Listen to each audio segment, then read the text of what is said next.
Bonjour à tous, ici Ponfétude. Est-ce que tu vas bien, mon petit Ponf? Ah oui, ça va bien. C'est génial quand tu vas bien.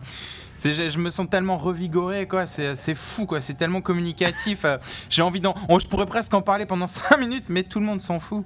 Et Après, le spine crawler devant, spine crawler derrière, tout ça, on est bien là. Ouais, on est bien là, on est chaud. Alors, petite rectification. Select, on avait dit qu'il était premier du serveur européen. Et non, c'était un piège, c'est pour voir qui suivait. En fait, c'est un Coréen qui joue sur le serveur américain et qui reste gros premier. piège, ouais. Mais on s'était bien planté quand même, hein, rien à voir. Ouais. Et donc, Select, voilà, Select. Là, on est sur Caverne Xel'Naga. Une map qui est jouée très souvent, une map qui est quand même petite. La distance entre les deux joueurs est quand même petite. C'est pas Steps of War, eh bien non, puisque c'est Caverne Xel'Naga, mais la distance reste quand même assez limitée. C'est la deuxième map avec la distance la plus réduite entre les deux maps en 1 contre 1. On a donc Hydra en haut. Bon voilà, j'imagine que si vous regardez cette partie, c'est que vous avez vu la première manche. Hydra. Mais avez-vous vu le fast raffinerie? Puisque là, vous pouvez voir supply raffinerie. Et alors ça c'est hallucinant. Donc moi, personnellement, je n'ai jamais vu ça, supply raffinerie. En même temps, on est après le patch.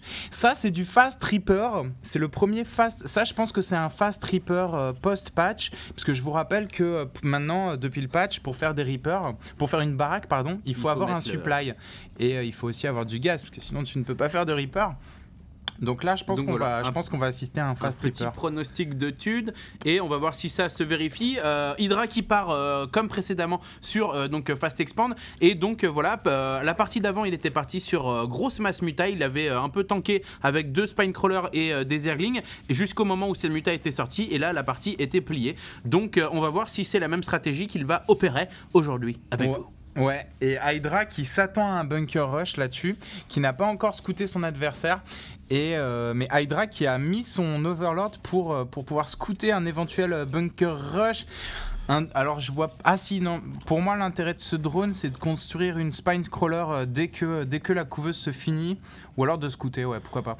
Et on a toujours le VCS, un VCS qui est très agressif, un VCS qui passe à l'attaque, qui n'a pas peur de mourir, la spawning qui n'est toujours pas finie, ok. Donc voilà, ça va être encore fast et long.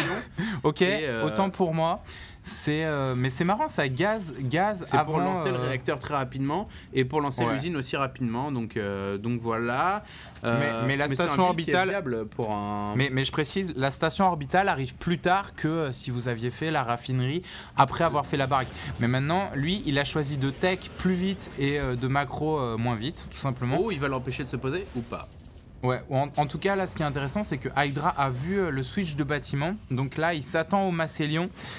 Et il n'a pas pu piquer le gaz, donc là Hydra à mon avis qui va balancer des aiguilles rampants. Et là je rappelle que contrairement à Lost Temple, le run by entre l'expand et la main d'Hydra est beaucoup plus facile. Un run by, explique-nous ce que c'est. Donc un run by, c'est vous avez 4 hélions ou 2 hélions et vous passez dans la main et là voilà, sans attaquer, c'est d'éviter l'armée ou les défenses qui en général sont accumulées dans l'expand et de contourner l'armée et d'aller directement cramer des drones sur la ligne de minerai.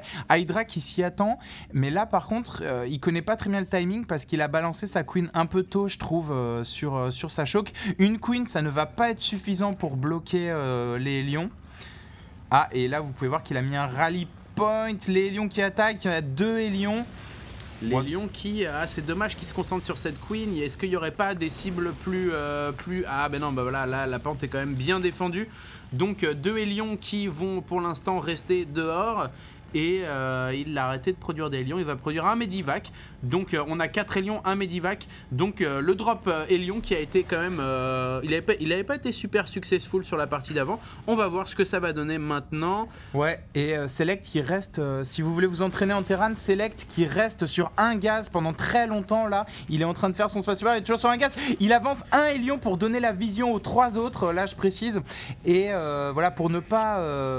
comment est-ce qu'on dit s'engager s'engager trop dans la bataille avec ses 4 Hélions, il veut juste pour préserver les 3 qui sont en bas quoi. Ouais voilà, et voilà tout simplement. Et donner la vision à ces Hélions d'en bas. On a le Medivac qui va sortir, on a un Viking qui cette fois je pense que Select a senti le... oui ça va probablement partir sur du Muta, on voit qu'il y a combien de gaz qui sont pris par Hydra, 1, 2, 3 et les 2 de la main, donc ça sent très fort le Muta. Ça sent très fort le Muta, ça pue le Muta, c'est presque insoutenable. Ça sent l'hormone de Muta à plein nez comme ça. Et est-ce qu'il va y arriver finalement? Est-ce qu'il va aller dropper? Je ne sais pas. Ouais, donc là, Hydra qui campe dans sa base, mais ça c'est classique du joueur, il a fait 2 queens dans sa main. Et en fait, il a plus aucune queen dans son expand. Donc pourquoi je sais pas. Il joue le drop. Il joue le drop. Ok, c'est bien joué. Mais finalement, les lions vont être drop dans son expand. Eh bien oui, tu ne t'y attendais pas, mais on est là. Mais zéro dégâts là-dessus. Il a bougé sa Spinecrawler au dernier moment, ce qu'il ne va pas taper. Et il l'a toujours pas enterré d'ailleurs. Il est occupé à essayer de fumer ses 2 Hélions. Et il s'en sort plutôt bien. Le Medivac. Son dernier Hélion. Il scout, l'aspire sur ce passage, donc bien joué de sa part. Là je pense que Select il est en train d'occuper son adversaire et de se construire des défenses anti-aériennes en urgence là. Voilà, c'est ce qu'il est en train de faire. Select qui a construit son centre de commandement, qui va prendre son expand pour essayer de revenir dans la partie. Au niveau économique, on a un Viking qui a chopé un Overlord au passage, on l'a pas vu, et toujours ce dropship qui est aux aguets quoi. Et qui cherche donc à faire à disturber son adversaire, à tuer un maximum de péons. Le Viking qui malheureusement tout seul ne va pas faire grand chose, et les Mutalis qui arrivent, les Mutalis qui vont sortir. On a chez Hydra donc encore une fois, c'est exactement la même composition d'armée que dans la première partie du Speedling Muta, sauf que la dernière fois Select était parti sur Marauder, alors que là il part sur Marine Tank, donc c'est probablement une composition d'armée plus efficace contre les Mutalisques, et c'est le Viking qui est finalement tombé. Donc voilà, jolie anticipation de la part de Hydra qui a vu venir le Viking. Et 6 mutants en production, donc voilà. Ouais, mais là je me demande si Hydra ne mine pas trop de gaz. En fait, là vous pouvez voir, il est à 350 de gaz et il a pas assez de minerai quoi, donc je pense qu'il devrait retirer ses drones d'un des gaz pour les mettre sur le minerai. Quoi qu'il en soit, beaucoup de Mutalisques qui vont arriver, et en face on va juste avoir du marine cette fois, on va pas avoir et de ils sont tort. mal positionnés ces marines, les mutas qui arrivent dans la main de la tour qui se finit, elle est pas finie, elle est pas finie la tour, et joli, il a fini, il a retiré son VCS de la baraque, de la caserne pour aller mettre le dernier petit coup de tournevis sur la tour entière, et ça a fait fuir les Mutalis. Donc belle anticipation de la part de Select qui wall sur le côté, c'est pas mal pour empêcher toute intrusion de Zergling. Et là on a quand même 9 mutas, donc c'est assez massif, et je ne suis pas sûr, voilà, il y a des tours, il y a quelques tours. Et là il fait du hit and run sur la raffinerie. Et là il se croit dans Starcraft 1, il fait du hit and run sur les marines, mais sur Starcraft 2 c'est beaucoup plus dur. Les supplies qui sont baissés pour permettre aux marines de passer, un supply qui est en train de brûler. Les deux joueurs sont très réactifs, là tu peux voir, il ne perd aucun bâtiment, je pense qu'il va revenir pour pouvoir finir ce supply.